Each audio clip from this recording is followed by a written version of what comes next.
অনেকে আবাসিক হোটেলে থাকি মাঝে মাঝে। এখন এই আবাসিক হোটেলের রুমে গোপন ক্যামেরা লাগানো আছে কিনা আপনি কি করে বুঝবেন? প্রথমত আপনি রুমে প্রবেশ করার পরে রুমের সব দরজা জানালা অফ করে লাইট ফ্যান অফ করে দেখবেন যে কোথাও কোনো আলো জ্বলতেছে কিনা।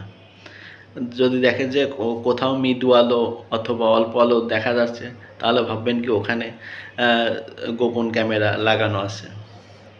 ২ নম্বর, বাথরুমের যে ঝর্ণায়, ওই ঝর্ণার ওই গোল মুখটায় বিশেষ করে গোপন ক্যামেরাটা লাগানো থাকে। এখন আপনি আগে বাথরুমে ঢুকে ওই ওখানে গোপন ক্যামেরা আছে কিনা ওইটা খুলে দেখবেন।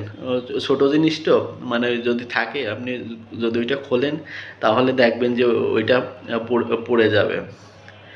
আরেকটা যে লুকিং গ্লাস আছে যে ঘরের ভিতর, ওইটার এমনি সাধারণ যদি আপনি গ্লাসের উপর আঙুল দেন দেখবেন যে একটু ফাঁকা স্পেস থাকে।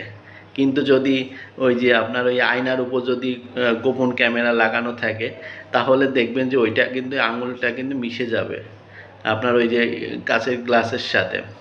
আশা করি বুঝতে পারছেন যে আবাসিক হোটেলের কোনো রুমে গোপন ক্যামেরা আছে কি না সেটা কী করে বুঝবেন। ভালো থাকেন সবাই, সুস্থ থাকেন।